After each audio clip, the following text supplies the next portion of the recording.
10 நாள் இல்லைன்னா நீங்கள் வராருனாக்கா நாங்கள் சேர்ந்து முடிவெடுப்போம்.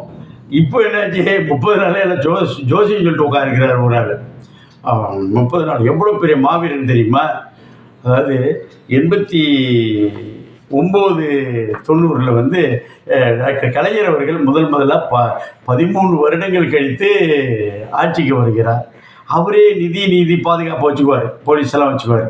அவர் பட்ஜெட்டு தாக்கல் செய்கிறார்.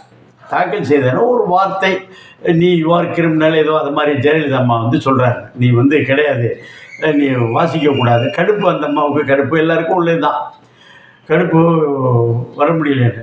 உடனே சில வார்த்தைகள் சொல்லும் பொழுது டக்குன்னு என்ன பண்ணியாச்சு, நம்ம துரைமுருகன் இன்னைய மூத்த அரசியல்வாதி என்ன செய்தார் என்பது அதில் அது பழைய பதிவுகளை பார்த்தா தெரியும்.